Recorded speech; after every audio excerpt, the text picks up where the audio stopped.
It's time to break the cycle of waste and mess. Time to stop accepting that the way things have been done are the way they should be done. Control-Alt-Delete everything you thought you knew about how to period. We're flipping the script, we're throwing out the book, we're challenging the period status quo. The Diva Cup is eco-friendly, reusable, and offers up to 12 hours leak-free protection. So what are you waiting for? Join the inner revolution with the Diva Cup. The Diva Cup is used for menstrual flow only. Always read and follow the user guide. Hello, Wildcats. It's your boy, Kev. Just checking in to give you a quick disclaimer here before we start, letting you know that we are a comedy and crime podcast, and even though we do cover a lot of real, true, serious cases, we like to throw in some dark humor as well as some inappropriate jokes, so we just didn't want to catch you off guard with it, sort of like how Baker Mayfield caught the Jets' defense off guard, and he led us to the first Browns win in what felt like 1,000 years. It feels good, and I'm still a little bit drunk because of that. And also, last week when the episode was released, the one that was on the crime in Mansfield, Ohio, there was also a manhunt for a fugitive in Mansfield, Ohio that same day, so that's a little bit nutty. So everyone, thank you for listening. Be good, stay safe, and laugh at the dark stuff. Hashtag Wildman. Hashtag The Wildman, a.k.a. Australian Daniel, who was in Vietnam. Not in the war, not fighting in Vietnam, but he's in Vietnam right now currently, and he's taking pictures there while wearing his BrothersCommon.Place t-shirt. So that's super cool. Thank you, Daniel. Be safe. Everyone else, be also safe. And enjoy the episode. Thank you. All right, fellas, like we practiced. Yeah. 2, 3, 4. Come on down. Come on down. Hanging with the brothers tonight, yeah. Come on down to the BrothersCommon.Place tonight. Alrighty, welcome everyone to the BrothersCommon.Place, a comedy and crime podcast where we cover monsters, murders, mysteries, and more. And today we're going to be talking about a pretty cool cult. But before we jump into that, I want to introduce you to two of the background characters that were kids in the camp from Heavyweights. Oh, fuck yeah. What's going on, guys? This is Tim, or Shooter McGavin, as they called me after I ate Kevin's mom's cooking for breakfast. Oh, shit. So if you guys don't get that, go ahead and explain that to him, Kev. You know, you call me that again, Tim, I'll burn your house down and I'll piss on the ashes. It's because I ate pieces of shit for breakfast is why. I didn't mean any of that, though. That's good, man. I like that. What up? This is Spence. And you know what they call me today? They call me Tajin Man. Oh. It's because I've only got one thing on my mind. It's that sweet, sweet, zesty Tajin seasoning that I have on the way from Amazon Prime, and I've never tried it before. That's why. But they say it's really good. It's made of like chili powder and like lime. It's supposed to be really good on like everything, especially like fruit. And Shit. Holy shit. all I have on my mind is that Tajin. All right. All right. I just really want to try this Tajin on like all my foods. Hell So yeah. if I talk a lot about Tajin this episode.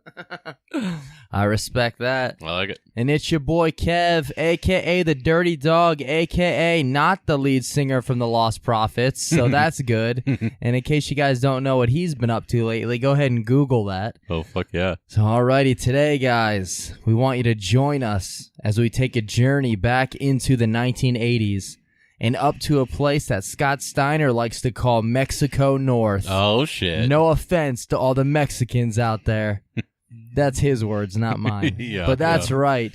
We are going up to the Great White North, Canada, to talk about a sick and fucked up man named, I'm going to fuck all these names up because they're all French-Canadian. I believe it's Roch Theriault. Roch Theriault. Yeah, that sounds about right. But I'm going to call him Roch Theriault because you can't stop the rock.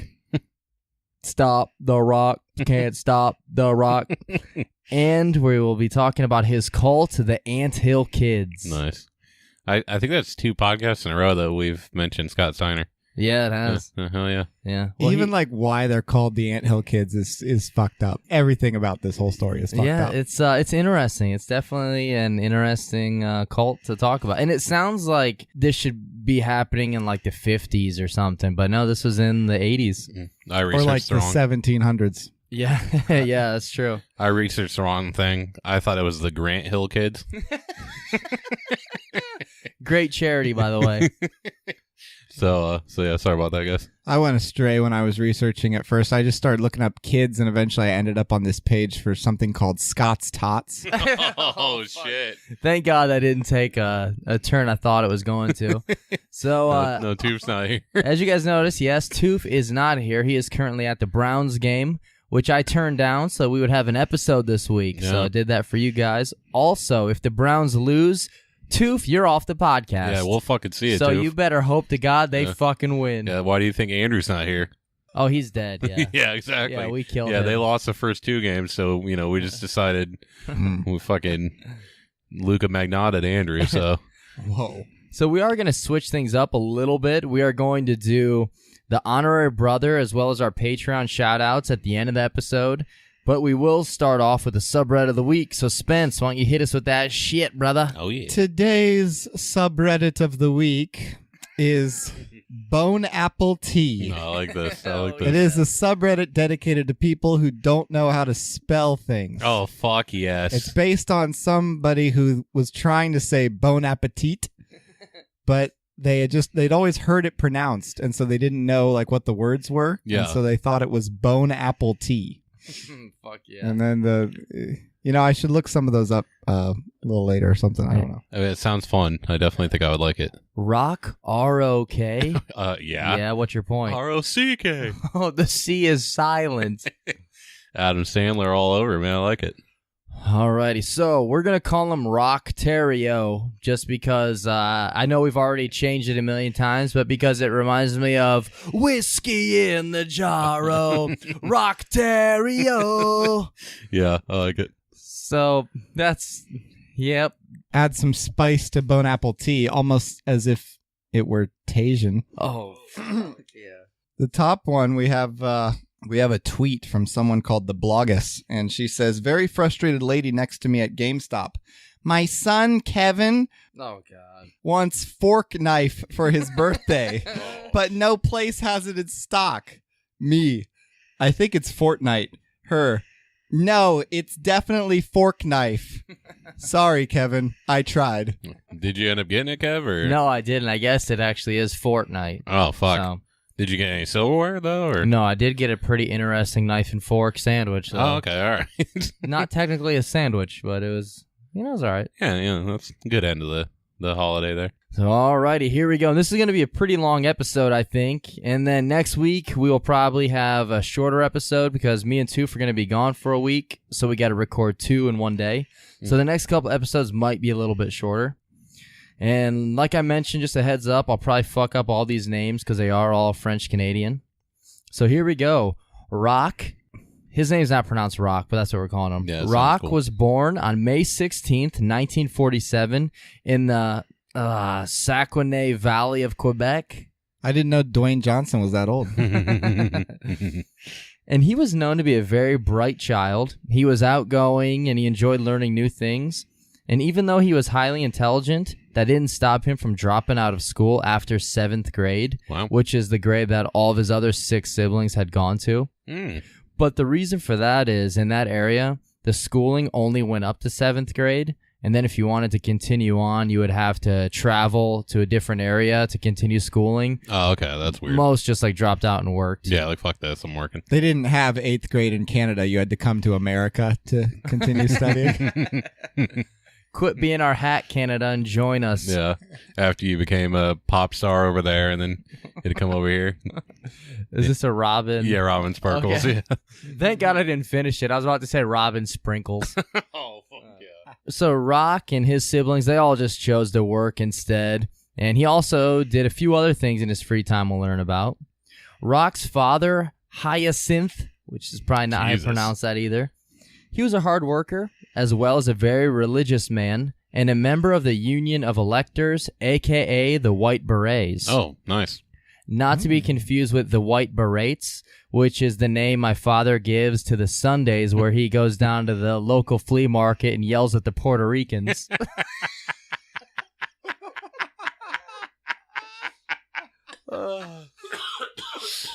Leave them alone, Dad. They didn't do anything to you. No son of mine will tell me how to spend my holy day, boy. Whatever, Dad. But yeah, that's what he does. Yeah, he usually invites me, but yeah, I'm usually doing something, so I've gone a few times. And the nickname, the White Berets, was because of the signature uniform they would wear as they went door to door, and they would hand out their pamphlets. And as a kid, this would embarrass Roch a lot because they would get on their knees and beg people to like take these pamphlets. Oh, fuck yeah. And kids would like laugh and make fun of him. So he was hating it this whole time. And that kind of made him grow up hating religion. Like it would be embarrassing as a kid. That would suck. Yeah. Especially the getting on the knees part. That just sounds weird. Like if I open the door to that, I mean. Yeah.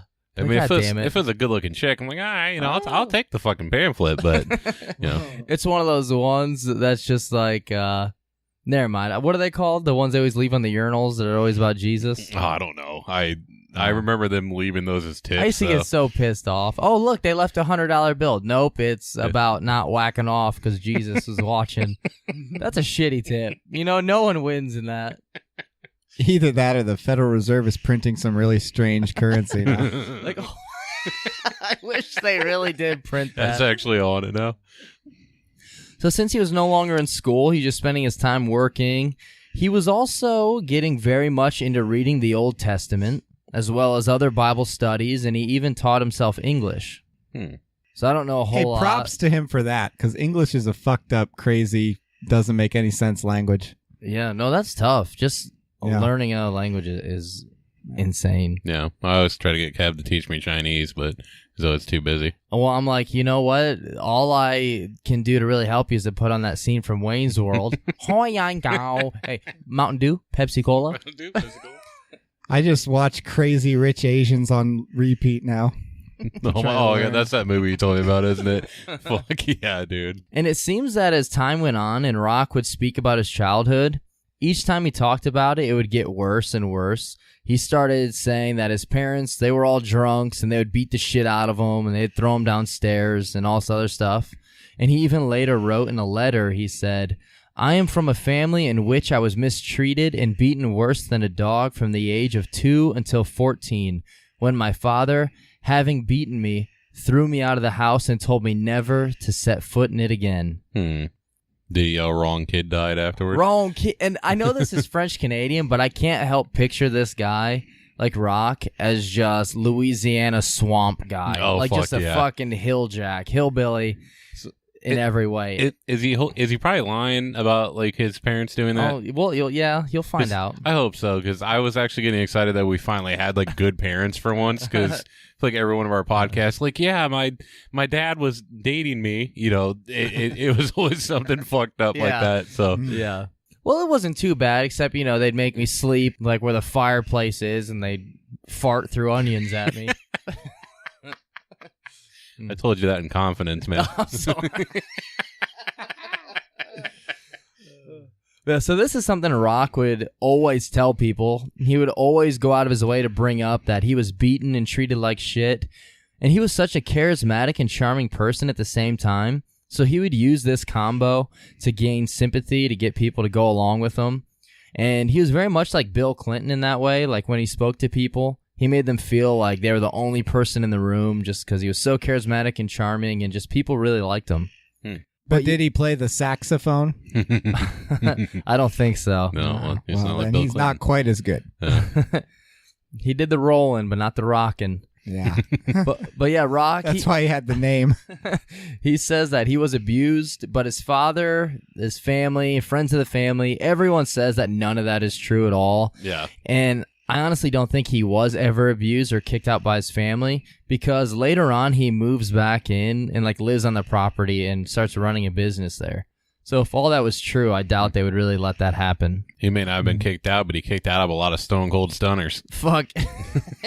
Dude, The Roch sells the stars yeah, it's amazing. So well. Like flips after he was already on the ground. Yeah, it's awesome.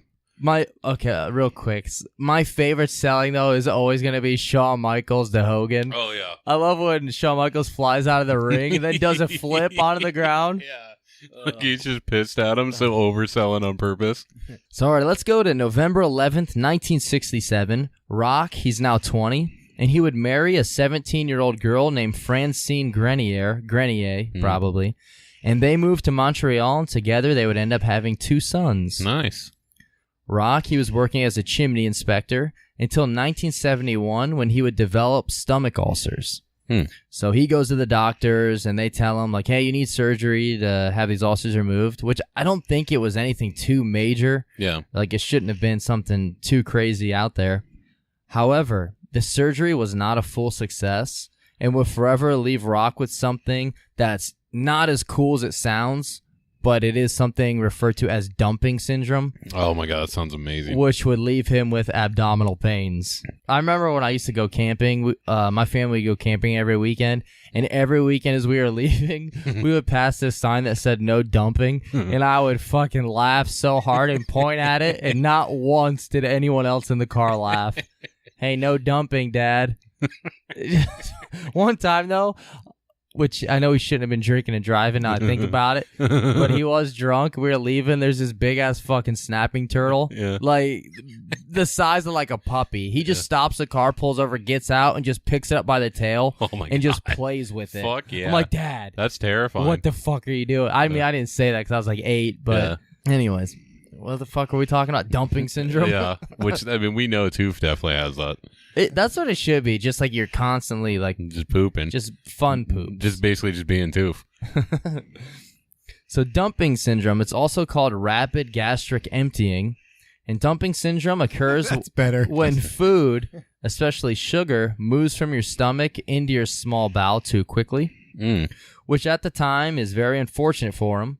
But this led to him not only becoming incredibly obsessed with medicine, anatomy, and medical practices, but now he also had another reason to tell people about how bad his life was and how he had this bad disease.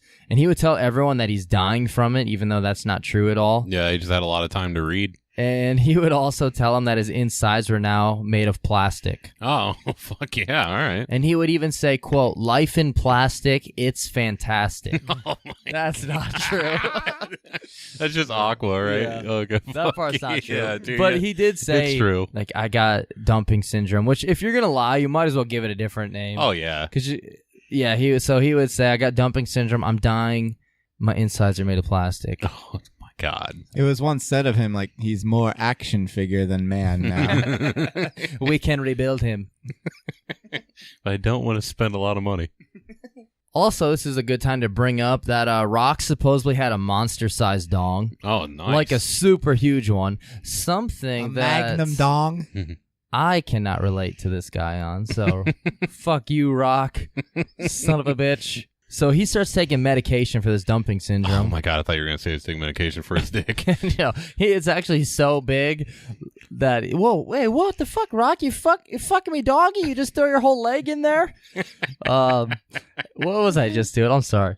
So since the medication causes his dick not to work anymore, he's like, fuck it, I'm not taking it. But I do know a different way that's going to help me out. My dick will start working again and I won't feel the pain. He starts drinking alcohol.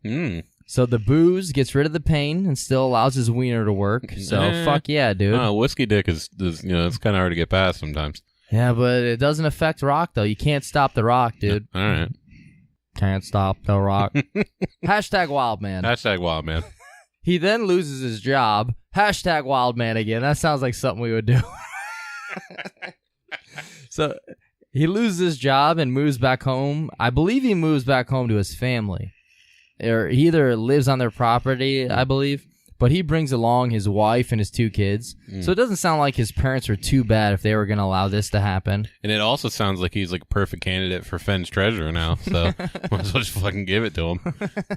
It's yours. Yeah, that fucking dude. I really hope just a fucking redneck with a piece of shit truck finds my treasure. Shut up, dude. That was so shitty. Oh, no. He doesn't have a job? No? Just give it to him. I want someone with no job, probably a real shitty front yard, a piece of shit rusted truck. You know what I saw for sale today? What? Not the front of the truck, not the bed of the truck, but like that middle section where it's just like the part of the cab where there's like a seat. Just that. All right. Who the fuck needs that? Whoever just needs just that? I don't know. I don't know who just has that either. Yeah. Where's the rest of the truck at? Yeah, I want to know. In the river. In the river. They saved that. They threw a fucking grappling hook in and pulled that middle part out. So next, Roch, he decides to start his own business where he took up woodworking. And does anyone want to take a guess on what he's making and selling? What he's carving out of wood? Is he like one of those people who carves like bears out of tree stumps with a chainsaw? No, that'd be fucking badass. Yeah, that'd be awesome. Is Dick?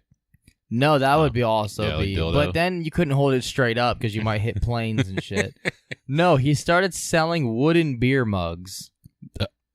So, I mean, that's pretty cool, actually. Yeah. But, like, Why? how the fuck do you sell more than one? Yeah. Like as soon as Luke's done buying that one, he's like, nobody's going to buy another one. Unless my dad takes a trip to Canada, he'll fucking buy you clean out. Yeah, if it's a Bud Ice can, Luke's getting one.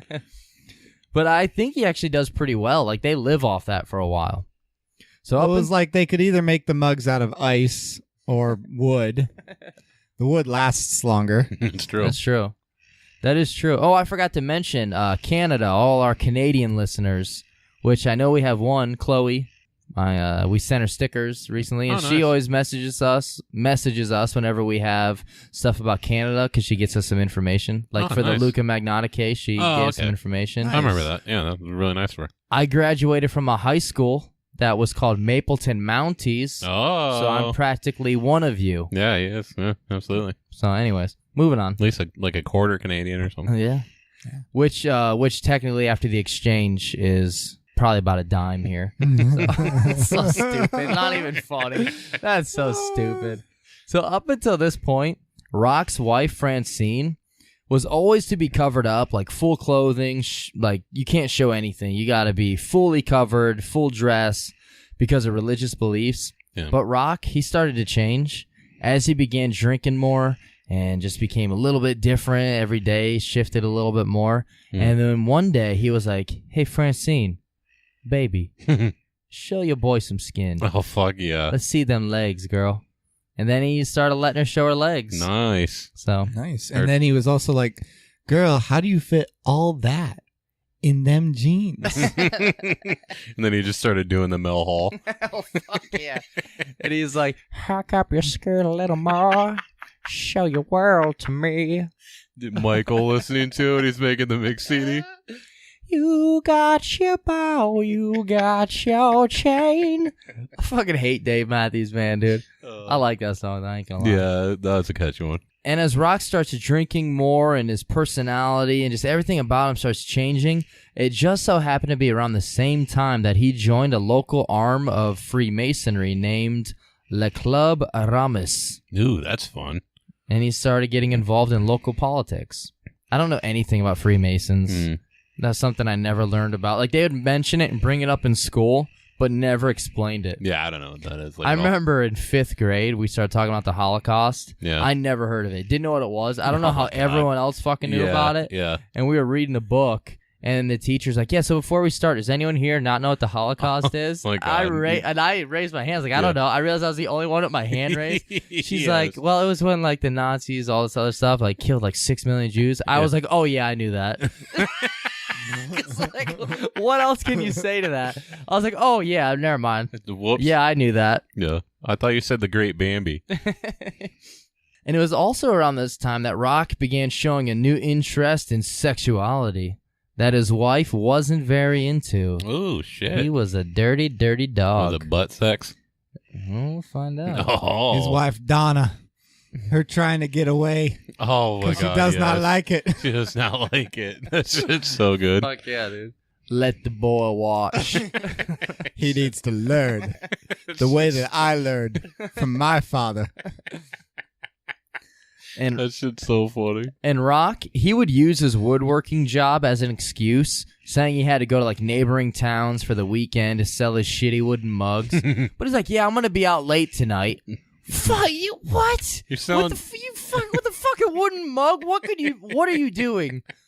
But yeah, he would go to like hotels and like Holiday Inns and shit. Be like, y'all want to buy these mugs? That's what he said. But in reality, I mean, he was selling mugs. Yeah. But he was picking up and banging chicks. Nice. Banging those backstage betties and lot lizards. Hashtag Wildman.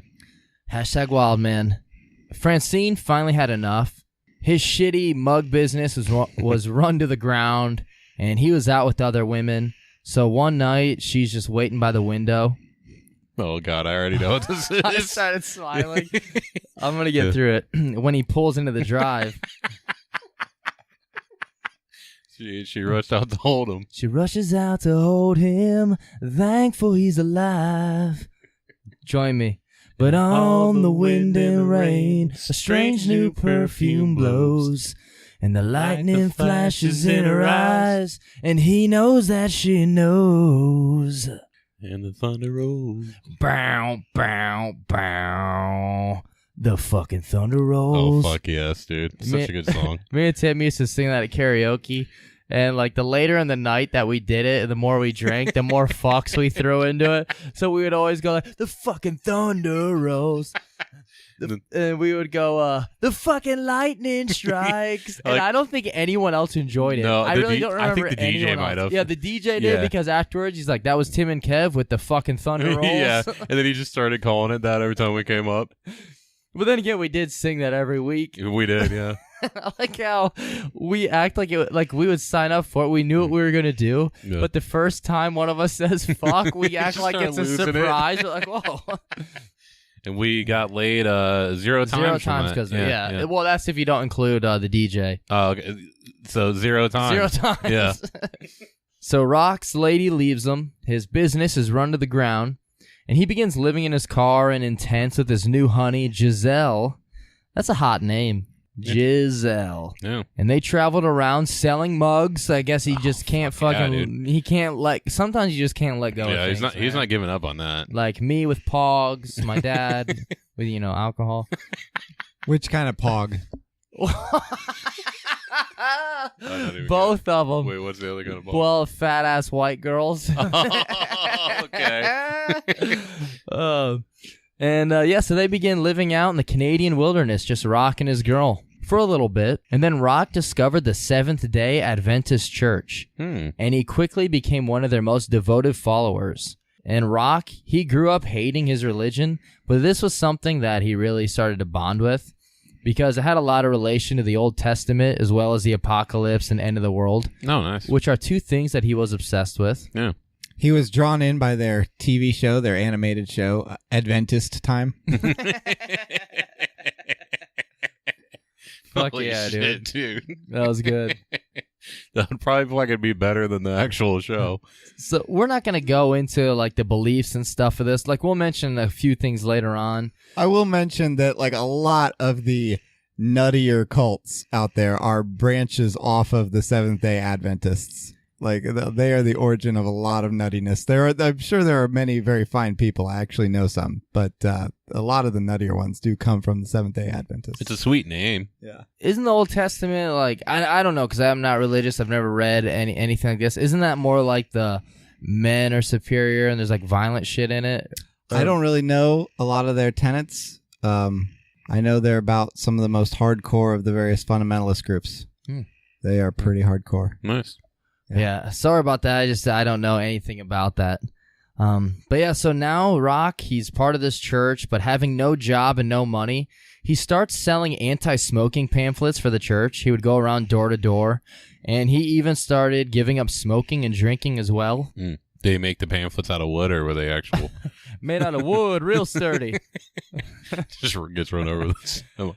Roch, he's so good at talking to people that he was given his own workshops on anti-smoking, and people loved it. Like, he was just killing it selling pamphlets. Nice. Like, he would go door to door, sell these pamphlets, and then sign people up for these workshops. So he's bringing the church in a lot of money and people. The only problem is that people in the church, they kind of knew something was a little up with him. They were concerned because he doesn't have that much education, but they didn't want to put an end to him doing all this because he was bringing in so much money and people. But Roch, being in charge of these workshops, he started getting his own following, and he was like a leader of a sort now. Yeah. However, whenever he spoke to people and after he brought them into the church, he wouldn't be the guy that was in charge of them anymore because he was like recruiting them, and then the people would move on to the church. So he didn't like that. He wanted to be the guy that was in charge of everything. Plus, now he was back to getting on his knees, handing out pamphlets, and that sucked. Full circle, Yeah, man. exactly. Full circle. Oh.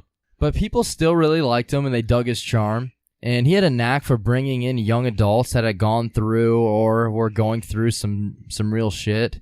Like anyone that was stricken with some sort of grief, he excelled at speaking to them. And he would also use his own stories about his childhood, and he would use his lies to gain sympathy. This dude already sounds creepy because he's just fucking lying. Yeah. Like he's not telling the truth at all about it. Making up a fucked up childhood, that's just a dick move. Yeah, especially when his parents seemed like they helped him out. Yeah. They let him and his family move in there to start a business, and Absolutely. yeah. Yeah, but he excelled with the young adults who were going through some shit, like trying to read through the Twilight series. Oh my god.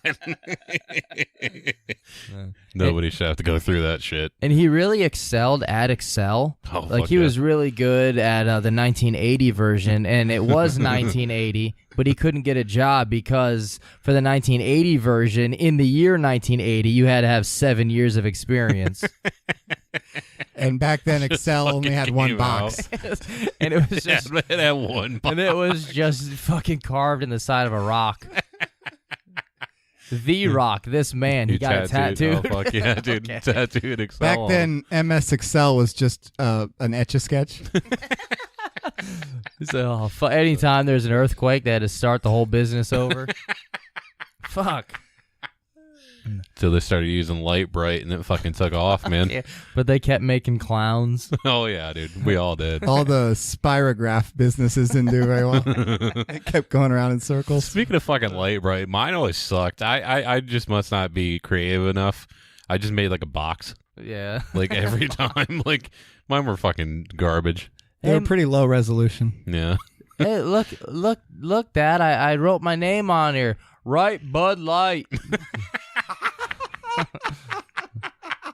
And then for some reason, my dad just started referring to it as Bud Light Bright. Oh fuck yeah, dude.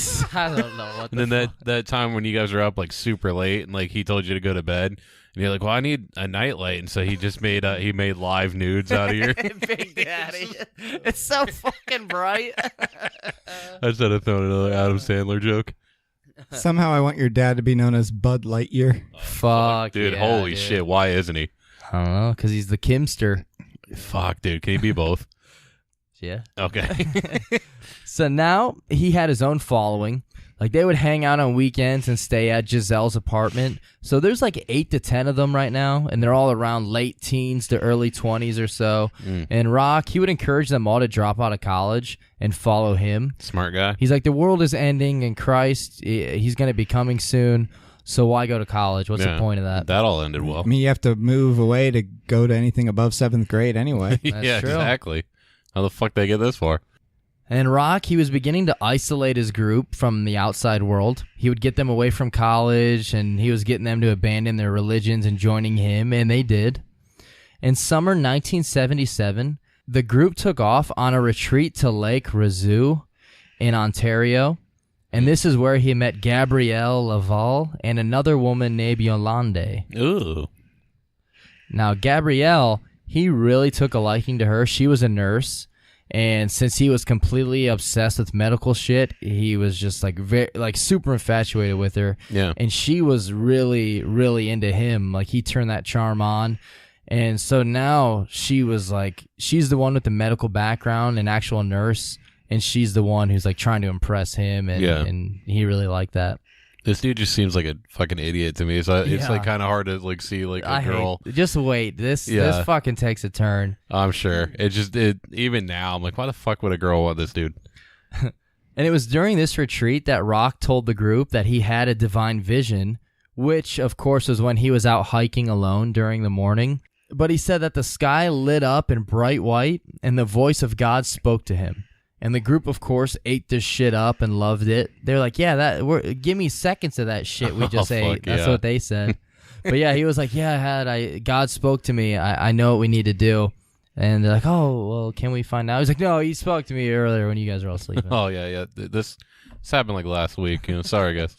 And toward the end of 1977, Roch moved the group to Sainte Marie, where he opened up the Healthy Living Clinic, which was an alternative medicine venue that sold organic food as well as medicinal literature and literature that he said would help cure any ailment. You would think God would come up with a more clever name? Cash only, by the way, Tim. So cash only up front. Yeah. The Healthy Living Clinic. God definitely came up with that part. Well, next door... Never mind. Never mind. Moving on. I was hoping you were just going to say it was like a GameStop or something. And across the street, there was a Gabriel Brothers, which most people left the Healthy Living Clinic to go to Gabriel Brothers. That was like the devil, like drawing them in, the devil, and because the devil drew them in with all the FUBU jerseys that were in there. Yeah. The devil was using the disguise of the name of the angel Gabriel. Yeah, exactly. He's still getting me with those fucking FUBU like hoodies and shoes and like if you want FUBU, like any FUBU clothing, and if you want like NFL jerseys that are off color with no names on it, fucking go to Gabriel Brothers. Yeah, go on in there. Yeah, fucking go there twice. Swear to God, the shirt I'm wearing I got from there for $3. Damn, that's a badass shirt, dude. Yeah, it's fucked up. You can randomly find cool shit there. One time, me and Toof went there and found these shoes that were like size 22 or 24. Yeah, like there's a picture of me on Facebook where I'm holding them. Dude, that was me and you. Oh, that was me and you? Yeah, I took the picture. Well, yeah. I didn't know it was you. I remember I was with a scrub. I'm just joking. It's all I good, love you, man. Primo. It's all good, dude. That was a burn on me and Toof. So while working at the Healthy Living Clinic, they all had to wear full robes and tunics. And this not only brought him in a bunch of money, but people were coming in and seeing them work this in full robes, and they became interested in it, and they gained a lot of followers here as well. Nice. Now, Tunics. almost a spun tunic of some kind of cloth made of a linen. and they didn't have enough money yet, so they couldn't afford the 3 nicks. Yes. Now, Holy shit, No, dude. it was a letter to Holy Nick. Shit. Holy shit, man. So many dad jokes. But there was no last name, so they couldn't deliver it. That's right. And now almost all the followers, the women anyways, were in love with Roch.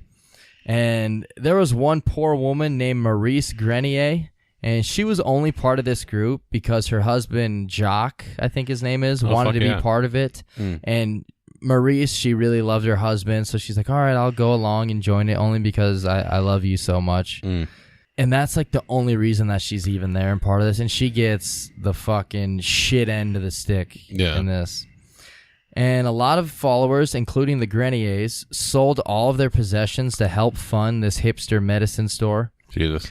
Giselle, Roch's girlfriend, she had been incredibly jealous this whole time because he's constantly surrounded by these young, beautiful women, and they all want him, and he could easily seduce them at any moment and have any of them just slobbing on his huge monster dong. Jesus.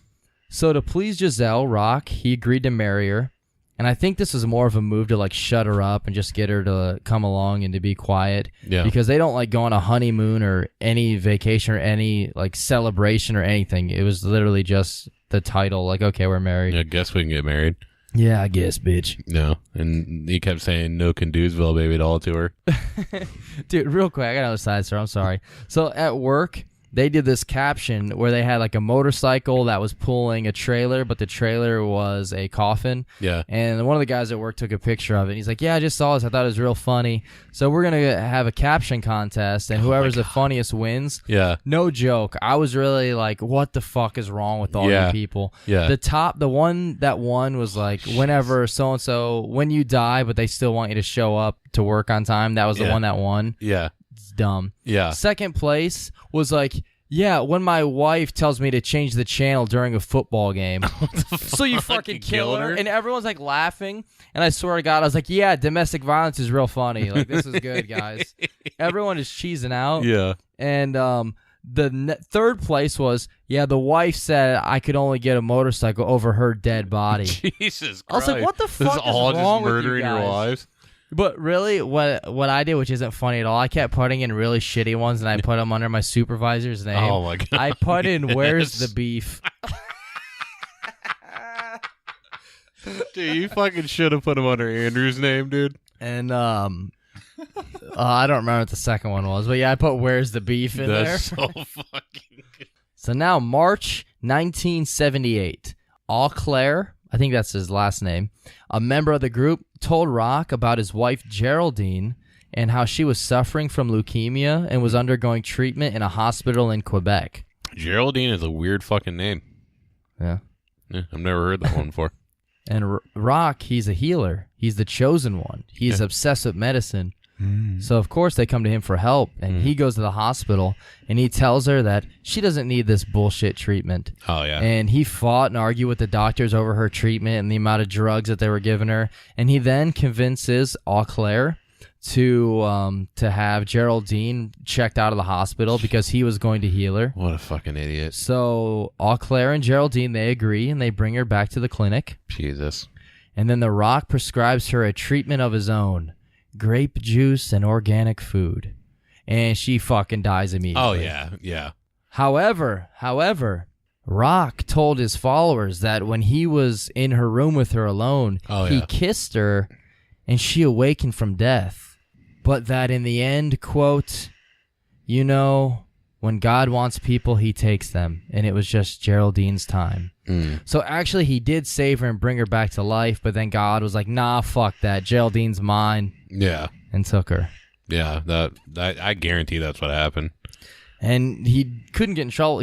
There's no way to get him in trouble for this because technically she left of her own free will. He didn't kidnap her or anything. And he gave her grape soda, so I mean, you know, that helps everything. So he did everything he could. He did everything. If I was Geraldine, I'd be like, literally any other thing you have in here, I'll eat. Give me the fucking that bakery roller. I'll chew on that for a couple days. Can I eat the eraser?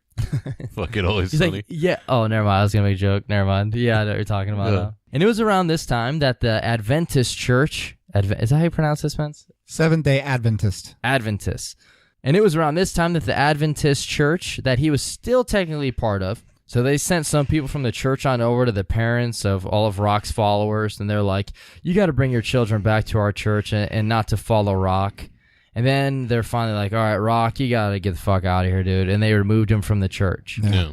By the way, earlier I didn't mean to say that all the Seventh-day Adventists are kooky. I just meant that a lot of the weirder cults have been offshoots of or started off as Seventh-day Adventists for some reason. Yeah. Yeah, it doesn't mean anything bad about them. Just No, you can't fully categorize anyone by... I hate when people categorize people by their job. Like, how you can't. That doesn't... Yeah, absolutely. Yeah, a lot of stuff. Unless their job is like, I don't know, scuba diving. Yeah, I was watching. I got nothing. That's cool. That's cool as fuck. I was gonna say scuba diving and like outhouses. If I can't scuba, what's this all about?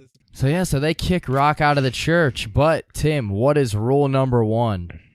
Don't Be talk attractive. about Fight Club.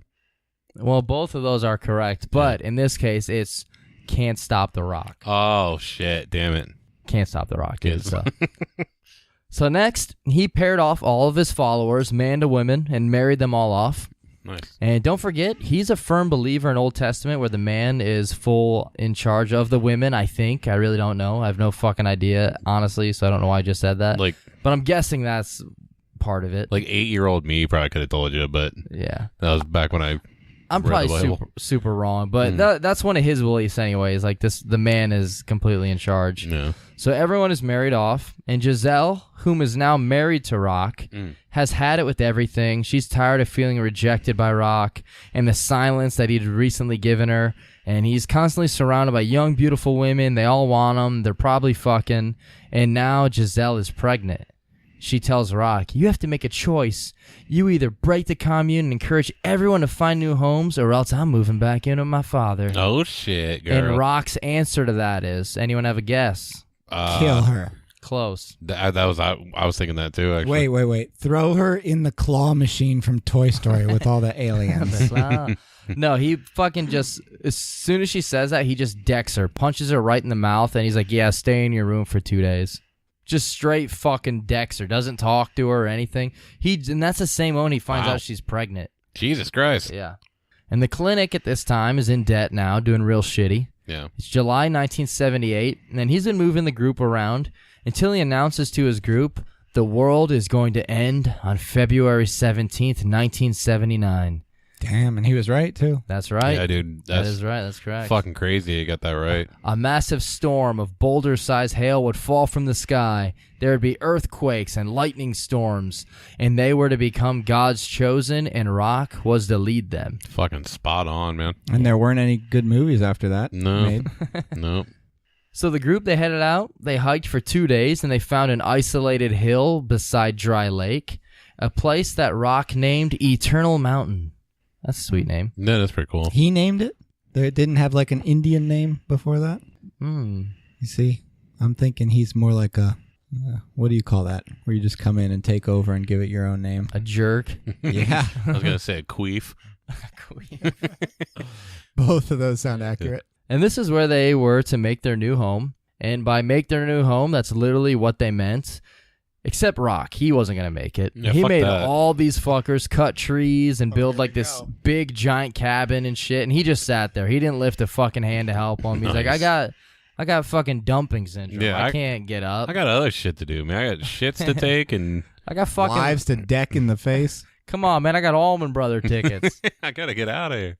And they built a giant communal cabin. They had to work 17 hours a day. Damn. They got almost no sleep. They had almost no food. And if anyone complained, they got punished by getting less food.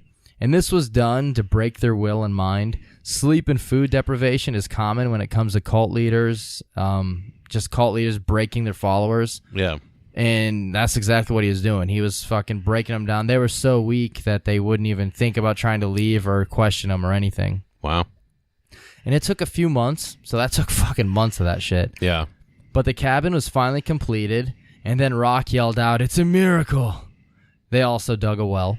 And now you will all call me Moses, and you all have new biblical names as well. Most also would call him Poppy. But yeah, so everyone gets new names, much like I did in Spanish class, when they break your spirit and will and they give you all new names. And I thought I was being funny when I saw the list of names. They're like, "Kevin, what's your Spanish name?" And I picked mine out. I said, "I'm David." I thought it was funny. No one else fucking laughs. And they're like, "Oh, David." And so for 2 years, I was fucking David. And it wasn't funny at all.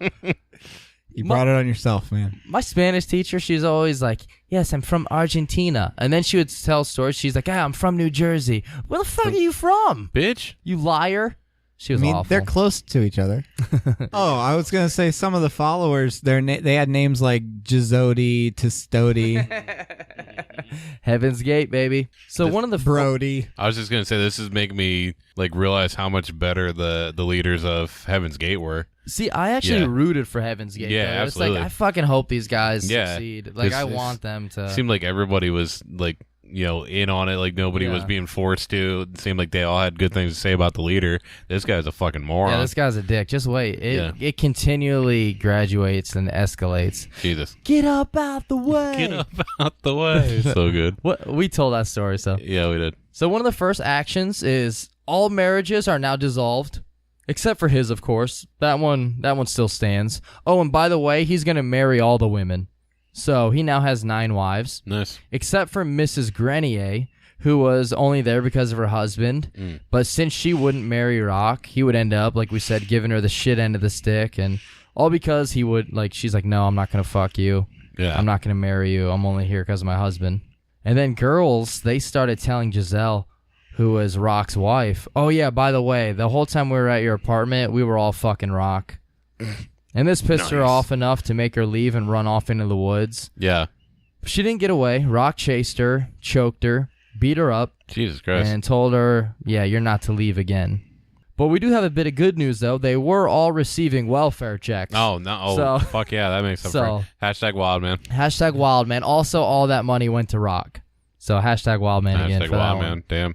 Wow. And not too long after all this was occurring, the Jonestown Massacre happened. Yeah. And this concerned a lot of the people, especially the outside world, that were aware of this group. But Roch used this as a way to say, "Yes, I had a vision of that happening a year ago." Thanks for telling us. Yeah, so, and people are all aware of this group and this cult. Like, they know what's going on. I mean, they don't know Yeah. all It's this 'cause bad shit's happening. sorry. Oh, no, you're good. It's because Kool-Aid isn't organic. It's true. Hey, it was They touched that Flavor Aid. shit. It was Flavor Aid. I'm sorry. They get upset about that. Wait, it was actually It Flavor was Aid? Flavor Aid. They're upset that they fucking Kool-Aid's saved the upset. 10 cents. Kool-Aid's upset. Like, hey, motherfuckers, it wasn't Kool-Aid. is. I thought you meant like there They're was like Flavor a. Aid. They meant there was like a Jonestown like supporter. Like, no, man, There's fuck like, you, there's bitch. one survivor. Hey, hold up. We saved the 10 cents It now. was we saved a lot of money getting the Flavor Aid. Yeah. Well, I don't remember where I read or heard this, but they said when people went to go like find them, I don't know if it was like at the old clinic or after they do eventually leave this commune and go to a different area. Yeah. I can't remember when it was, but they went to go find him and all they found was a duffel bag full of all of their IDs. Oh, wow. So there's something about just the imagery of that's creepy. so fucked up and Yeah, creepy. that's really creepy. I would never want to find that. Like, imagine like walking down the street and just finding like a duffel bag full of IDs. Yeah, that would suck. Yeah, fuck that.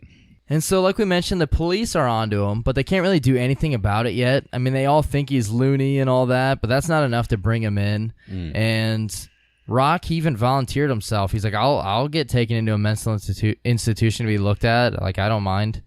And to which he does, and he charms everyone there, wins them all over, and they love him. They're all like, yeah, there's nothing wrong with this guy. He seems perfectly fine. Did they all join the cult? They do bring someone back. Oh, we'll talk shit. about. Nice. And the cult had many beliefs.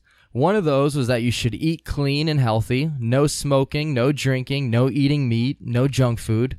But Roch, of course, didn't follow any of that. He would start drinking as well and eating shit food. He would send people on trips to go to town to bring them back junk food. Don't you fucking eat it, though. They're like in the middle of the fucking woods, like far away. Yeah. Yeah, it would take a while to get there, but it'd still be like, hey, Alvario, I hear that Taco Bell has the new Doritos Locos Tacos.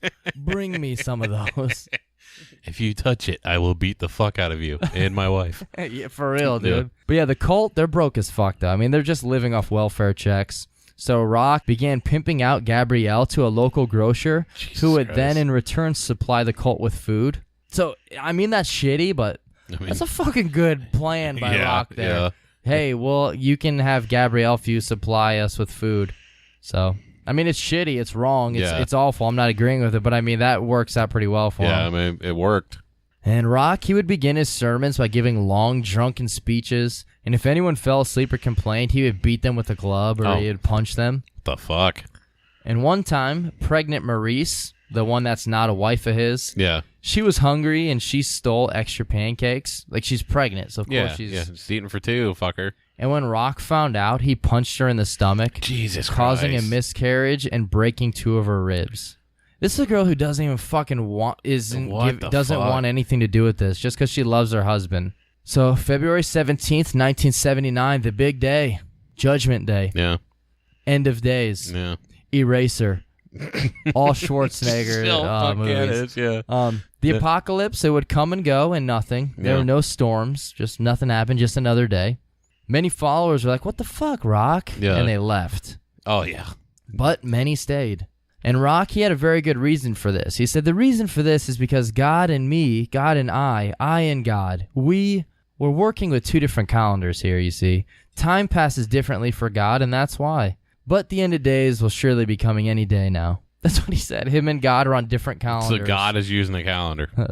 That's what he says. They're on different times, different time zones. Yeah. So, like we said, naturally, some followers left.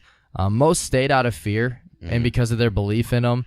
And one thing with cults, there were people like, why'd you stay so long? And because people that like already got into it, they just can't agree that it's a waste or like it's wrong. They have to be like, there's got to be something at the end of this. It's almost like they have nothing else. Yeah. And he starts drinking more and getting more violent. He had a bunch of punishments he would do. Like, he would make people get naked and stand out in the snow or rain, and he would beat them and do a lot more shit like that. What the fuck, dude? And Maurice, the one who has already been beaten up by him and had a miscarriage, she talked about wanting to leave, and Roch found out. He made her husband, Jacques, cut off one of her toes. He told him that if you don't cut one of them off, I'll chop them all off. Jesus Christ. And one source states that while Jacques was thinking about like what to do, where he's like, do it.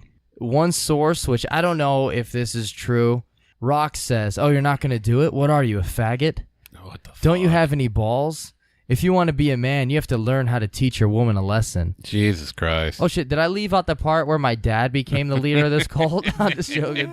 But I only saw it on, like, one source. It's like, oh, you're not going to do it? What are you? You must be a faggot then. Yeah. So I don't know if that's actually true or not. Yeah. Jesus, man. Which, Yeah, I mean, we wouldn't want to accidentally accuse Roch of any extra. look, he did all that shit, but I don't know if he said faggot. He wouldn't say anything like that. Which we can all agree. If we were in Jacques' shoes and he calls us a faggot, we'd probably take our whole foot off, right? I'm joking. Yeah, that's just ridiculous. Yeah. Like, at that point, how do you not leave? Yeah. Like we mentioned, I don't guess, know. like we just said, but that's like your wife who doesn't even want to fucking be there. She's doing that for you. This is making me hate Jacques as much as Roch. Yeah, they're all completely brainwashed and broken down mentally. Like, she didn't want to be there at all. So this poor woman already lost her kid and her fucking toe at this point. And police, they would soon show up at the compound to bring back one of the followers because her parents had obtained a court order to retrieve her and take her in for psychiatric help. And Roch was like, yeah, fuck off. And then a newspaper story is released on the group, and then a month later, a helicopter and 10 officers, they would fly down on Eternal Mountain, and they would bring Roch and that follower in to get mentally evaluated.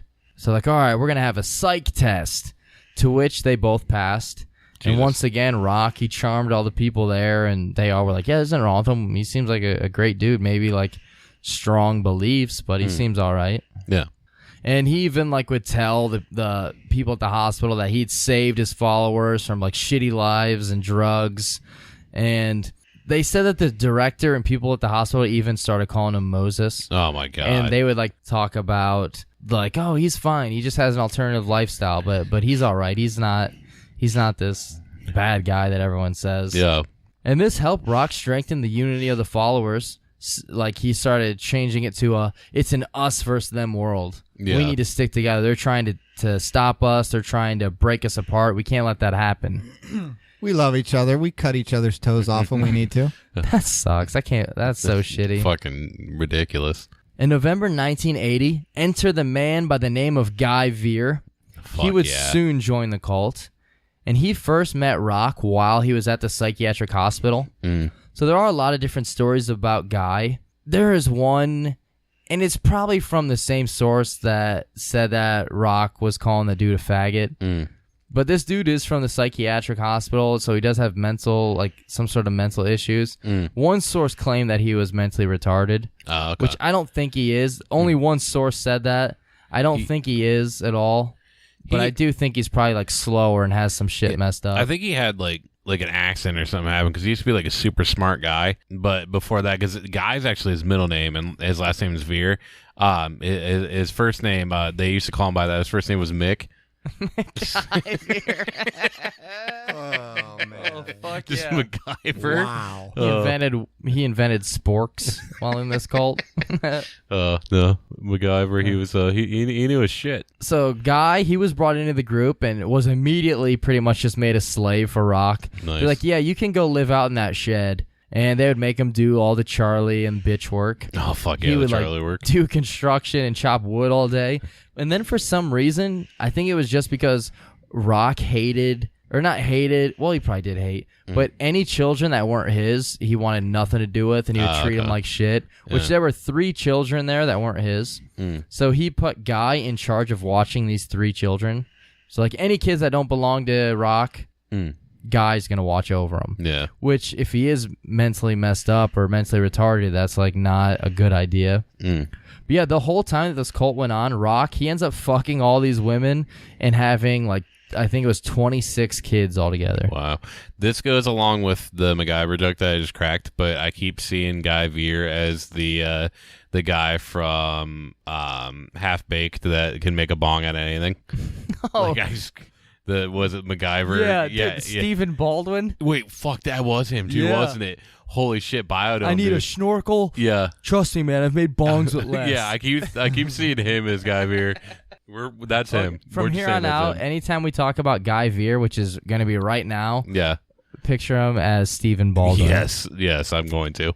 And Roch, as you can tell by having 26 kids, he's the only one that's allowed to fuck. So sex is not allowed unless it was with him. Wow. or if he said it was okay. Wait, does he bang the dudes too? We'll find out. Find out. Okay. And one night, one of the babies, Samuel, he wouldn't stop crying. I believe this might also be one of Maurice's kids. Oh, Jesus. I'm not positive. I think it is, though. Yeah. But he wouldn't stop crying. So Guy, he starts yelling at the baby, but that doesn't work. So he then punches it in the face. Holy Stephen shit. Baldwin, yeah. It's like Roch wanted something like this to happen, you would think, because why would you put like that guy, mentally handicapped dude or whatever his problem is in charge of these babies? Yeah. Did he kill the baby? Well, it was either that night or the next day that baby Samuel is taken to the Nurse Gabrielle, and she learns that the baby's head is swollen and kind of flopping around, Oh, Jesus. and also his genitals are swollen. Oh, what the fuck? So Roch, he steps in. Time for him to finally play doctor since he's super fucking obsessed with medical shit. So what does he do after looking at baby Samuel? I know exactly what he needs. Swollen head, genitals swollen, his head's all bruised and beat up. He needs a circumcision.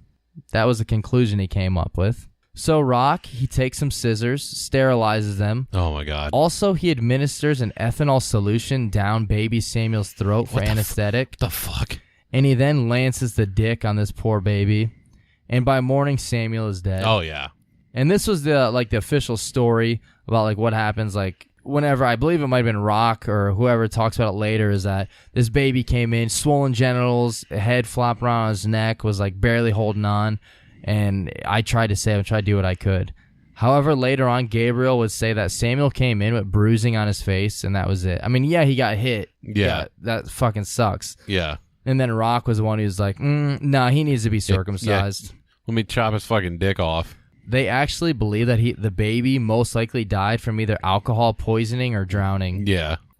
Jesus, dude. And 6 months after this, Roch is like, you know what? Guy needs to be punished for his actions. Oh, my God. Which, yeah, he hit the baby. He shouldn't have done. But he killed him. No one is, blaming him for the death. Yeah. It was... they're not, it wasn't Guy that killed him. Jesus. So they have, this trial, and Roch puts in Samuel's mother and father as, the head... jury people, pretty much. So it's he's guilty. He's fucking trying to fuck him over. Yeah. It's like the OJ trial all over again. And Roch, he's super drunk, and they have this trial. But however, Guy was deemed not guilty. Wow. By reason of insanity. They're pretty much yeah, he did it, but if he's retarded, we don't want to punish a retarded guy for this. Yeah. It's yeah, he hit him, but he wasn't the one that lanced his dick or poured ethanol down his throat. Yeah. So they yeah, he's not guilty. And Roch is you know what? Nah, I'm not happy with this outcome. So he decided, you know what? We need to castrate Guy. He even talked Guy into doing this, saying that it would heal him of his headaches and it would stop him from masturbating so much and other bullshit like that. Who wants to stop that? And he told Guy that if you're doing this, you'd be getting a promotion. You're not just going to be just a slave anymore. Yeah, but what's Guy going to do when the fucking video game's taking a while to load?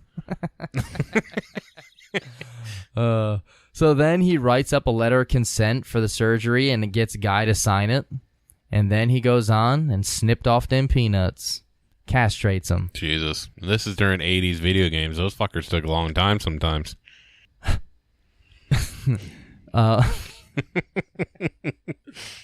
Guy would, however, end up fleeing the cult and leave. Oh my God, on after the 5th? Yeah, dude. It's you should. Why couldn't you ran before? Jesus, man. It was on the 5th of November. He left to the nearby town of St. Jogues, I think it is, and he starts talking about the death of baby Samuel. However, he changes up the story. He doesn't say that Roch had anything to do with it. He said that baby Samuel was kicked by a horse or something like that. Oh, okay. And it's just because I don't know if he was so brainwashed or scared he didn't want to get in trouble. He knew he had to do something right, but he was just, I don't know, he didn't want to throw Roch under the bus, I guess. And then police are yeah, we got to go raid the commune because, like we said, they've been watching him for a while and they were just waiting for something to get him on. So they end up taking in Roch, Jacques, and Maurice. So Maurice, would have been the mother. Yeah. And they all pled not guilty, and they would end up getting charged with obstruction of justice. And then Roch was also charged with bodily harm with the intent to mutilate. But he would only get 2 years in jail. Yeah. And he only ended up serving 14 months. But the police were yeah, we got him. We're going to fucking stop this cult, put an end to it. Yeah. And this'll fucking make the cult disband. But that didn't work at all. It Absolutely. didn't even help. How long did Maurice and Jock get? Probably a little less than that, I'm guessing. Okay. I really am not Maurice quite shouldn't sure. have gotten anything. Yeah, I'm kind of confused about that. I don't know if it's because they were in charge of that mock trial or what. I don't know. Gotcha. But yeah, the followers are like, well, since Roch is in prison, how about we all just move as close as we can and just be there so we can visit him every day? That's what they do. Roch even managed to impregnate 2 of his followers while he was in jail. Jesus Christ. What the fuck? How is this even happening? I mean, this is probably like offensive to say. I'm not going to call them idiots, but are they forgetting? Oh, I will. They're Yes. idiots. Say, okay, are They're these fucking idiots. Are these idiots? Are they forgetting to the fact that he said that the world was going to end and it just didn't? Like, it's supposed to end any day and it's not. Like why continue to follow him at this point? Yeah, I mean, I feel bad for them because they are like super brainwashed and just destroyed mentally. Yeah. And they're physically being beaten constantly. I don't know. I don't know why they didn't leave then. I you really would think don't know. he's in jail. That's an out. Like, you just get the fuck out of there. I mean, they just, yeah. I mean, it was one of those things where it's like when you're, I don't know. Yeah. Sort of like how when bad things happen to you and you're kind of like, well, this is for my sins. Yeah. So like it sucks, but like you're happy, kind of like happy it happens. Like if you got like whipped for something bad you did. Yeah. I think it's something like that. I have no idea. Yeah, it's very strange that they would stay. And upon his release, Roch and his followers, they made their way toward an English-speaking area known as Burnt River. And don't forget, Roch, he's the only one that spoke French and English. All of his followers only spoke French. So this was another tactic of his to ensure the group stayed with him and away from the outside world. So he's like, well, they're not going to be able to communicate to anyone out here then. He's the only one that speaks English, so he would have to be the one communicating. So they go out into the woods. He has them all, just like the first time, chop wood and build a new home while he sat there again and didn't do jack shit. No. This time, though, he decided to develop a hierarchy in the group. There was going to be one side that was good to be on, and then there's going to be the other side, which is pretty much the bottom side, like the shit bottom of a barrel, which isn't good to be on. Oh, Jesus. Which, of course, Maurice, this poor woman, Yeah, I knew that was who's coming. already been through so much shit, she's going to be on the fucking very bottom of the shit side. Probably put her over there by herself. All because she's married to someone else and wouldn't fuck Roch. That's really the whole reason why. Dude, I want to know like what Jock and Maurice's relationship was before this, like why she would continue to love this idiot. I have no idea. Like he had to have been a good lay or something. I don't know. Like how could you continue to be in love with somebody that fucking did all this and chopped your toe off? And Roch is like, you know what, Jock? You need to start beating your wife a little bit more. Tells her to beat her. And he's like, and by the way, she and your kids, they need to sleep in a tent alone out there. Yeah. So she's already lost like multiple babies, had her baby toe cut off, and now he's like pushing her away even more. And also Roch is like, hey, look at Maurice's birthmark. It sort of looks like 666. Oh my god. So treat her like shit. Holy shit, dude. Is there a picture of the birthmark? No, I didn't see it. I was say, dude, I guarantee it looks nothing like anywhere near 666. There are pictures of him. It's like surrounded by girls all the time, and they all look happy as fuck. Yeah. And that's the thing. Even though all this beating and all this bad shit's happening, they're still all super in love with him. Anything bad that happens, they think it's for their own good. Like they're just so brainwashed and in love with this dude. Yeah. And once again, the group is broke. They're no longer receiving welfare checks because they're in like a different area. So Roch sends them all to steal food from stores until one day they get caught. And so in order to like, well, we can't fucking steal shit anymore. So they began selling fruit and pastries, and this proved to be a success. They were actually organized into like an actual company, and they called themselves the Anthill Kids. So that's where the cult gets the name. Oh, okay. Because they worked together like a nest of ants. Yeah. And this is how they started bringing in money. I heard a different story. I heard that Roch was actually sitting up on a hill watching them build, making fun of them that they looked like a bunch of little ants. And that's why he named it the Anthill Kids. Oh, I could see that too. Yeah. That's probably how we got the name for the place for this, because he did name it the Anthill Kids. Yeah. But yeah, I could see that easily being why. Yeah. Because he never did shit. He just watched all them But he would like probably the make him king. feel good about it. Be like, oh, you guys are working together so well like ants. Yeah. You should be proud of yourselves, Yeah, let you me know? clap for you while I sit here and take dumps. And so things, they start going really well for him again. So he's like, yeah, you know what? I kind of owe it to myself. I'm going to start drinking heavily again. No, fuck yeah. And then he thinks, you know what? Why not have all the women get naked and wrestle each other? You know what? Why not have big gangbangs and let's just, everyone here will just fuck. And why not make all the kids watch? Oh, what? Oh, Jesus And Christ. why not make all the kids partake in this gangbang as well? Oh, my God. And fuck it, you know what? Why not make the kids have sexual relations with the animals here also? Yeah. So this guy has gone completely rotten bananas. Just super fucked up. Wow. He escalates so quick. That escalated really fucking quickly. Yeah, makes the kids start watching, then makes them partake in it. And I remember reading where if they refused, that he would just like beat them worse. Jesus Christ. So I want off the train. yeah, and making the kids like do sexual shit with animals is so fucked up. So he's beating and whipping everyone. He would hit followers with hammers. He would piss on them. Where the fuck is like the explanation of all that? Like, I don't know. this is good. This makes sense. Yeah, This is gonna get you into heaven when the world finally ends, even though it fucking didn't when I said it was going to. I don't know if he's just bored or Yeah. what, but everything escalates. At this point, he's just trying to see how far he can get. Maybe. Like he's pissing on him, hitting him with hammers. He would make all of his followers like partake in everything too. Like he'd be like, "All right, now you hit him," so that way everyone would be guilty of What something, the you know. fuck? And he would take children that were bad, like if they were screaming or not listening, and he would roll them in the snow, like how you are when you're trying to roll up that first snowball to make a snowman. Yeah. He would do that with children, just fucking roll them in the snow. Holy shit. And Roch, he would cry out during all of this. He would go, "Please, God, don't make me be the tool of this punishment." And this totally worked. He's definitely the fucking tool. Like, the followers, they never held any of this against Roch because they felt like whatever happened, they deserved. Like, God was just using him as the tool to punish them. He's a fucking dick. And the fucked up part is since they're like following so much like the Old Testament, where like that was when all like the fucked up shit happened. Like, you know, in the Bible, isn't that where most of the, you know, God, you know, killing people kind of shit happened? So they probably really thought that was actually real. I saw this thing on Reddit today where this person was filming inside this church. I don't remember where it was. And there's like literally millions of ants everywhere, like in giant piles. And they're big fucking ants. And everyone was like, "Why the fuck are you still there?" And the next comment was like, "So he could see what the next plague was like." That's badass. Yeah, so all this bad shit he's doing, it's so ridiculous. And then he's like, "You know what? How about you perform analingus on him?" And then he would make them all like smear their own shit on each other. One day he was just drunk and bored. He's like, "You know what? Fuck it. I'm going to circumcise you." And then he fucked up and cut the tip of the dude's dick off completely. Wow. But by doing all this fucked up shit, and it's like, well, this is my way of purifying your sins. And one morning, January 26, 1985, Gabrielle, she had to leave her 5-month-old infant outside. I don't know if this was like for a punishment or why she did it. It was in January?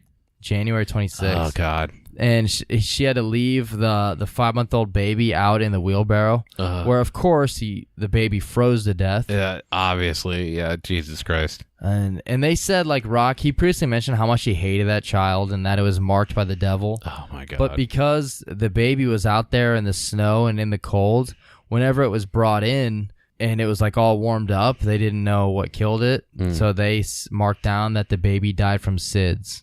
So that way they can't be charged with anything. I have no comment. Yeah, it's Holy fucked shit, up, dude. ain't it? Yeah, I have The nothing. baby died of SIDS. Yeah, I have nothing on that. Holy shit. Well, it was sudden. Yeah, it was very Yeah, sudden. let's say they got the first part right. But also this was another reason for people to begin watching them again. I mean, they always constantly were, but they're like, okay, well, They're we're not fucking- going to forget Yeah, this. killing people again. And now, in October of 1985, Maurice Grenier, she's finally like, I can't fucking take anymore. She's already lost so much. Jesus, dude. And she demanded, she's like, I'm out of here. Like, I'm not even his wife. I don't know why the fuck I'm still here. And as far as Roch was concerned, he's like, all right, you can go. One condition, though. You have to leave your eldest daughter because I'm eventually going to marry her. Oh, Jesus. And she agreed. Oh my God! Holy shit! And she turned and left, and she ran there. She took her 2-year-old infant, and she left her daughter, then her husband behind. And she would go to people about them, though. So I think she had to be like, well, I have to leave her so I can get out of here. Try to, get help. And she would leave. She would go to like child services and the police and tell them about all the bad shit that's going on. And pretty much all this bad shit Roch's doing, she's telling them about. Like, oh, we're not, like the sleep, the food, the sexual abuse, the physical abuse, just everything. And all this bad shit she's telling them about. Kids have sex with animals. Yeah, the amount of abuse and fucked up shit is just completely insane. Like, the list never ends. Yeah. Like, there's so much more stuff we could talk about that we left out. Like, he would burn people with torches. Jesus Christ. He would nail kids to trees by their clothing. Holy fuck. So, like, he would nail them through their clothing to trees and then force the parents to, like, throw rocks and shit at them. The fuck? He would force his followers to break other followers' legs and injure the group. He was real big on pulling teeth. He always pulled people's teeth out. He really liked doing his own medical procedures, but he had no fucking idea what he was doing. Yeah. I can't remember who. There was a quote I heard somewhere, because a lot of these people wrote memoirs later on, and they're like, whenever he performed, he thought he was a doctor, but he was more like Frankenstein. Yeah. It was something along the lines of that, Jesus which is just Christ. fucking terrifying. Yeah, that is. And it was around the fall of 1988 where a follower named Solange, that's probably not pronounced right, she fell ill. And Roch, he diagnosed her saying like, oh, you have a kidney ailment and you need immediate surgery. So he takes her down to the bakery, which is where he did all of her shit. That makes sense. And clean off the fucking, the powders, the bread, all the tools, everything. Strips her naked. First thing he does, which I imagine he looked around, he's like, all right, give me that molasses. Oh my God. And then he mixes some oil and water, and then he gives her an enema. Which I don't know what the fuck. I don't even see how I don't know. You would think that would be like the opposite of what he'd be trying to do, but okay. So he starts off giving her a molasses and oil enema. Then he takes a knife, cuts open her stomach, and he starts pulling out her intestines. She's dead at this point, right? Nope. Oh, no anesthetic either. Holy fucking balls. Yeah, he starts pulling out some of her intestines, and then he cuts some pieces off. And I don't know what happens, but he's like, all right, Gabrielle, the nurse, she's like, yeah, stitch the wound. She's cured. No, she's not. Morning, she's fucking obviously dead. Yeah. And because all of her shit is leaking into her, like, her cavity, like her abdominal cavity, like, he didn't do anything. He just fucking, like, opened her up and, like, cut open her intestine, and then that was it. Yeah. And then after she died, though, Roch's like, I had a dream or a vision or something. He's like, I had a vision where she's reborn through me. So he's like, I became pregnant with her spirit, and I would have a spiritual rebirth of her. So he's like, Solange, she must be dug up immediately. So she was just buried, like, dig her up. We need her back. And then dress her up nicely because I'm going to marry her. Oh, what the fuck? Now, if anyone can guess the next part, if you don't know, I don't know, Spence probably knows. Tim. Skull. I will give you 500 pogs if you can guess what happens next. Is he going to have sex with it? Close. He drills a hole in her head and then fucking blows a load into it. Yeah. That's how you bring people back from the dead, don't you know? Because he has to have a spiritual rebirth. Yeah. And So he blows his load into her skull. I mean, life comes from seed, right? So that's how you put life back in. Jed wasn't there to tell him to, just bury her and put it cemetery. So What? Like, why the... I just don't get it. Oh, okay. Yeah, I got the hole there. Okay. Like, I don't think he fucked the hole. I think he just, like, he was jerked jacking it off and then put his... yeah. Blew... I don't know. It doesn't make... I don't know. All right.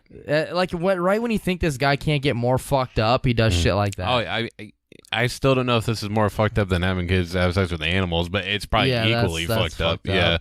And some sources say that he, like, cut her up and, like, removed some of her organs, and that he would have sex with some of the body parts and, like, jerk off under her bones and shit. Might as well, at this point. I don't know if that's true, but yeah, it would. Oh, yeah. If someone's like, no, that really happened, I believe it. I would be like, oh, yeah, okay, I guess that happened. He's done everything else. Might as fucking well. But I think this is the point where the rest of the cult is like, okay, this is way too fucked up, like messing with the dead body. This is what got it. Okay. And I don't know if they told Roch that, like, oh, she said when she died she wanted to be cremated, or if they just, like, stole her remains and burned them. But at least they did that. I mean, at least Yeah. they got her remains away from him and cremated her. Yeah. But not before he takes one of her ribs out and then wears it around his neck at all times. Like, I don't know, sir. What is it, like Adam and Eve or something? Is that where he creates it from the rib? Yeah. Adam supposedly gave. Adam, when Adam Sandler created Woman. Yeah. What? Wait, my dad knows. What's that, Dad? It's Adam and Eve, not Adam and Steve. Shut up, Dad. You shut up, Dad. You dork.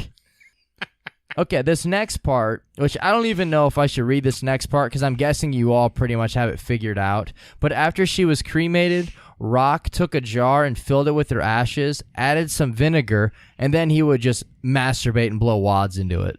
Why do you add the vinegar? Vinegar cures all impurities, don't you know? So I don't know. I was thinking he was going to eat it when you were saying that.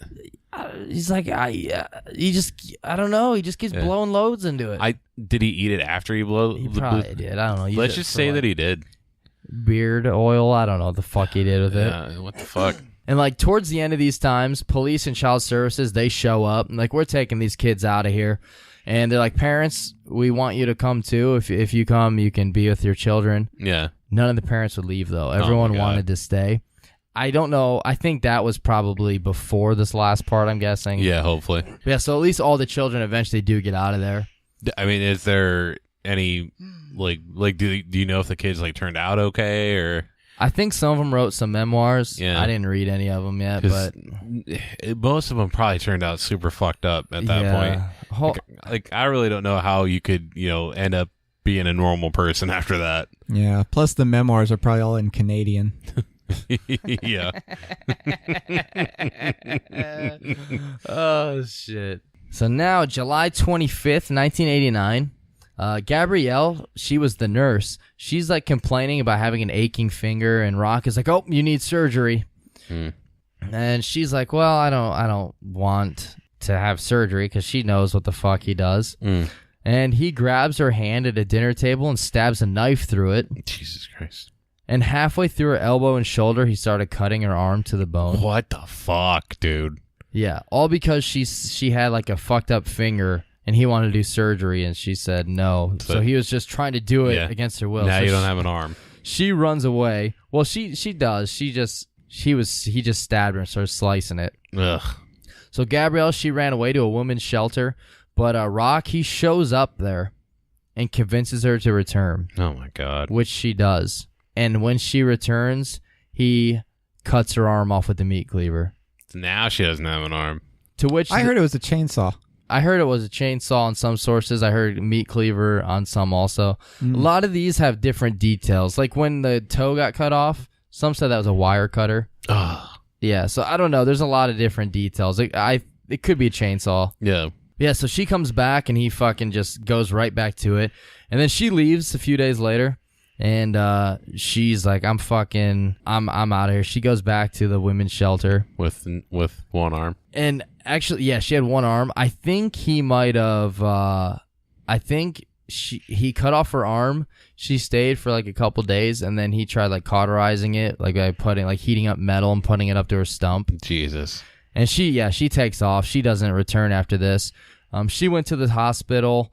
And she told the story that she was in a vehicle accident. Oh, my God. Just fucking tell him. And I believe she even said that he had to take her arm off to save her. Wow. However, police were like, we've been hearing some fucking stories about this place. And they're like, we're going to charge Roch with aggravated assault. So on August 19th, they visit the commune. And they show up and see that all the Anthill kids, they're all gone. What? Either they went to Quebec or back to where they were before. They don't know. They're all gone and they can't find Roch. They do eventually find him, though, October 6, 1989. Do you want to guess where they found him? Mental hospital? No, he was actually right outside the commune in a camouflage tent. Oh. He didn't even leave. He was just he was probably just like 20 feet away in this tent just watching him. I mean, he's a pretty lazy fucker, so he at this point probably just thought he was invisible. And I think he had like 3 followers with him too, like his most like devoted, which I think Jocks is one of them actually Jesus still. Christ. So yeah, he's hiding in a camo tent, but the police, they finally get him, and this would be the end of his cult and his reign. And so everyone at the trial, they plead guilty. And Roch, he ends up getting sentenced to 12 years in prison, though this was reduced to 10 years after the judge ruled that he had shown genuine remorse and concern for the victim. Wow. And then also for second-degree murder, he gets life in prison. Oh, okay. Yeah, I started that off just to be funny. Oh, Jesus. Yeah, so he gets life in prison.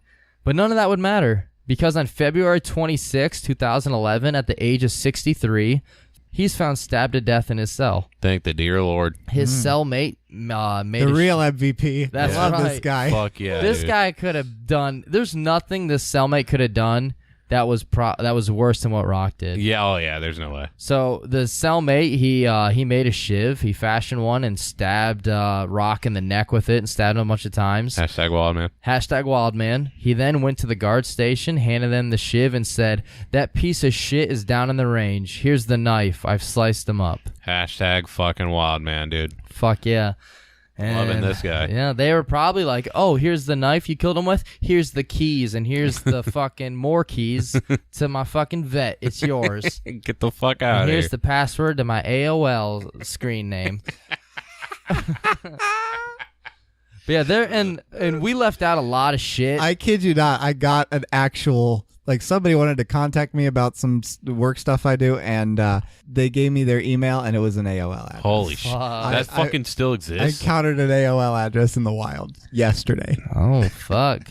I mean, I still have AIM, and if you're wondering if those lyrics I chose for my away message is about you, it just might be, girl. Oh, nice. That's right. And I'm not away from my computer. I'm sitting there staring at the screen waiting for you to message me. You dumb, you bitch. You hard to get bitch. But yeah, so Sounds like someone needs to lose a toe. so we left out. There's so much. This could have been a 2-3 parter. There's a lot of shit to this, and there's a lot of sources that say different things. So everything might not be 100%. It's just I've taken pieces from different sources. Absolutely. So like we said, there's going to be some minor differences. Yeah. And yeah, that's the case. What do you guys have to say about? And his name's not Roch, we know. Yeah. But you're like, I gonna leave his name original, then I can't make those two jokes over and over again. Exactly.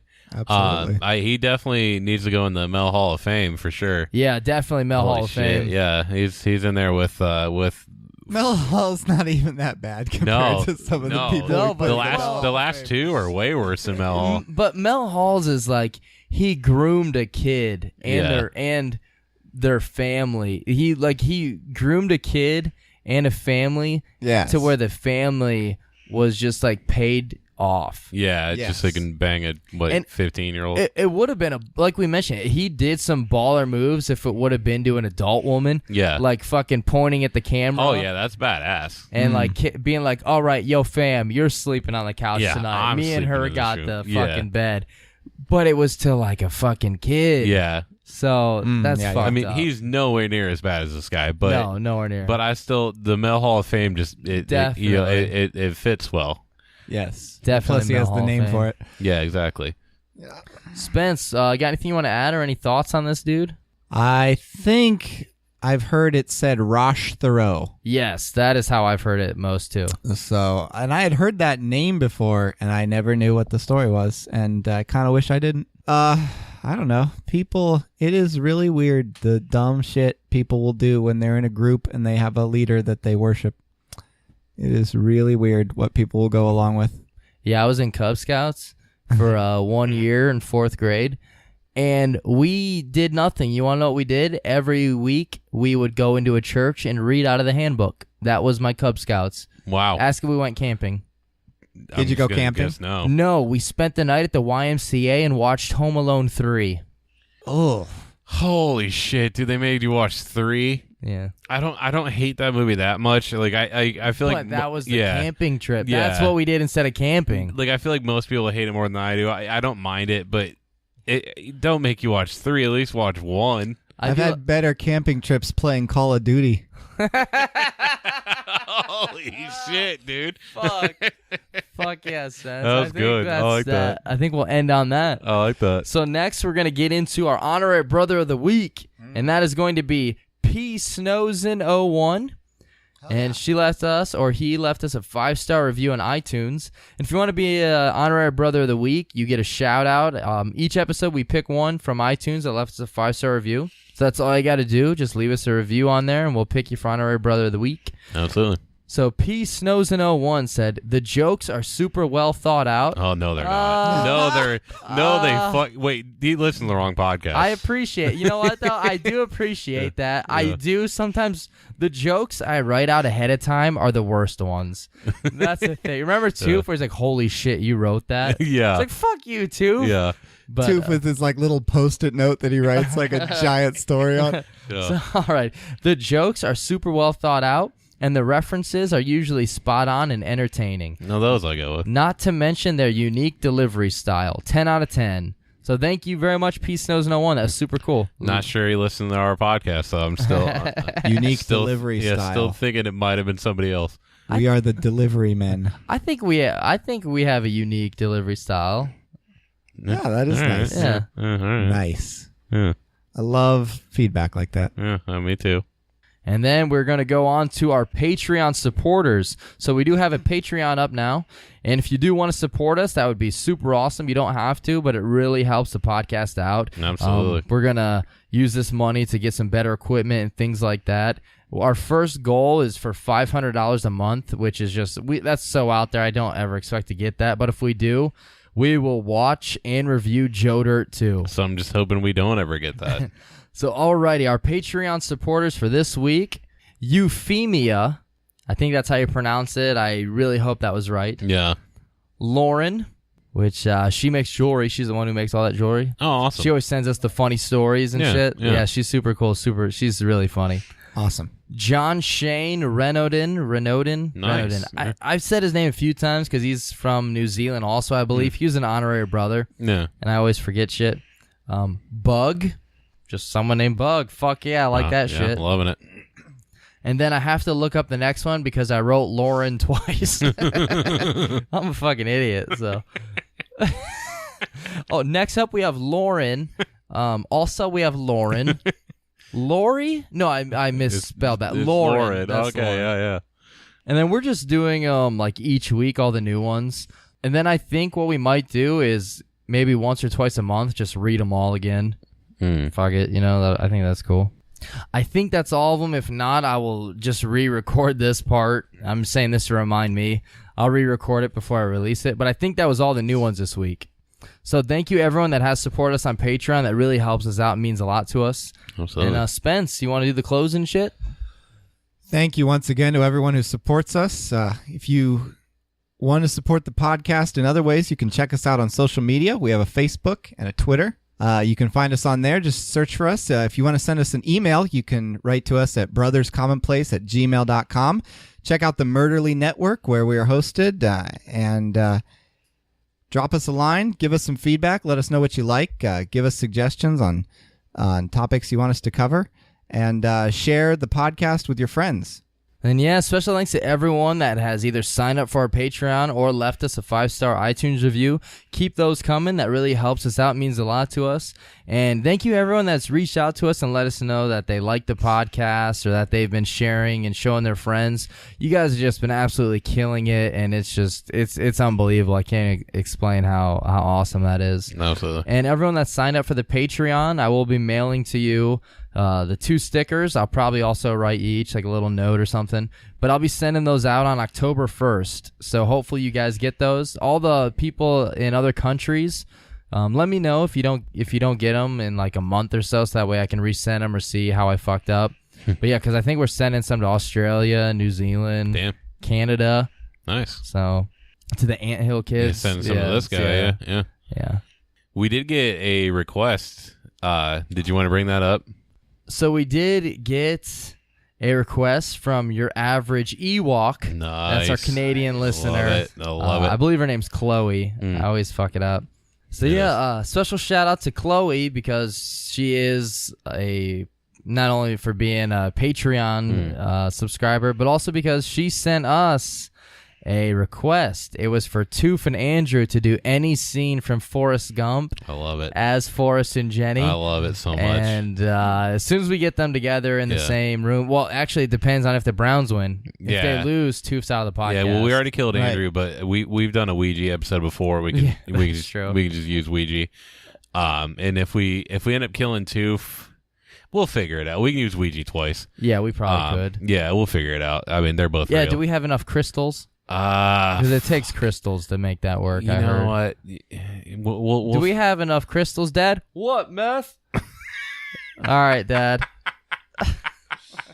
But I love that we finally got our another request. I know we had one before as well, but I forget who it was. Sorry to interrupt you, Tim. Oh, you're we good. did get one from someone in a review asking us to do any scene from Godfather as Ace Ventura. Yeah, dude. But we that's haven't fucking done awesome. that. We got to get to that. Yeah, we need to do that, I'm too. sorry we haven't done that yet. Yeah.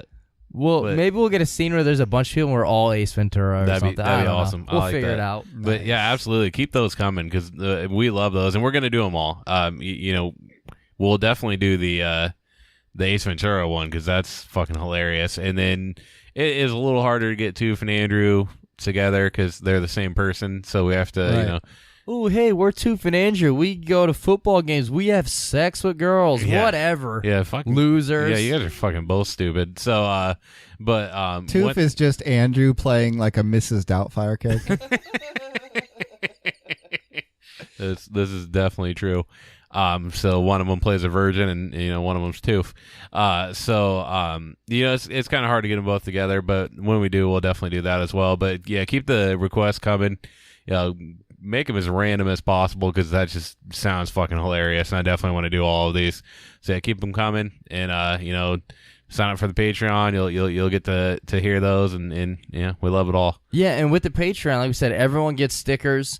I've posted a couple bonus things. I put a classic episode, and then I put like a 12-minute episode that we recorded last week. Yeah. And we have a couple that are just in the bank, ready to post sometime. Absolutely. And I also wanted to make, like, maybe we could post like some funny videos or something. I don't know. There's a lot of shit we want to do, so just keep looking forward to it. We got some stuff. And Kev always like all the stuff he sends you guys, he kisses it with different lipstick. Yeah, I do that also. Yeah. And he just he rubs it on his butt. Yeah, I do that It's also. just all good things. All good Yes. things. And I see how far I can sit on a 2-liter, but that has nothing to do with any of that stuff. So that's just He's got it all the way in. Right now, the whole podcast is at it all the way in. yeah. So. That's why when I take it out, you're like, wow, why does that 2-liter bottle have like colorful rainbow rings all around it? It's cool because like he does it with a full one, and like as he's taking it out, he opens it up. You just hear it go. If he jumps up and down before doing that, and then he opens it up, it like rockets out. Oh fuck yeah! And Yeah, whenever I eat Mentos doing it, I launch through the fucking roof. the sound that it makes when he opens it up is also the sound I made when I did that glass breaking that time. Hey, what are you opening, a Fresca? Kev, That how shit many was so times have I good. told you that's not what Rocket League is? I'm poor. I don't know any better. So, all right, you guys want to shut her I down? think so. All righty. Thank you all for listening. Be good. Stay safe. Laugh at the dark stuff. Hashtag Wildman. Hashtag Wildman. Hashtag Go Browns. Yeah. Hashtag Vile Man. Oh, I like that. Hashtag Dog Pound. Hashtag Thank You Mark. Hashtag Mel Hall of Fame. No, yeah. Hashtag if Toof is alive next week, the Browns won. Hashtag Last Bandoleros. Give them a fucking listen. Oh, Their fuck new yeah. video is out. It's good. It's a sad song, but it's super good. No, They're so fucking talented. I'm jealous. yeah, love those guys. They're Let awesome. me in the band.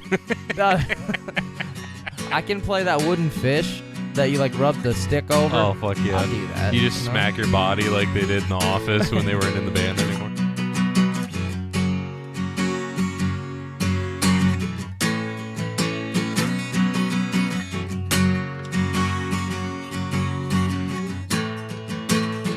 I wanna smell your butt. Yeah, yeah, I wanna smell your butt. Yeah, yeah, I wanna smell your butt. Yeah, yeah, I wanna smell your butt. Yeah,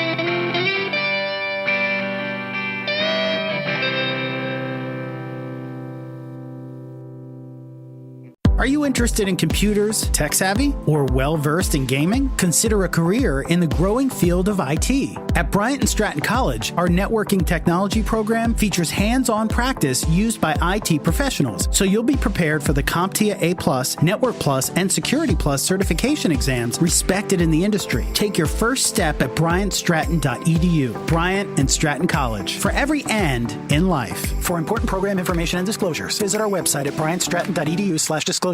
Napa know-how.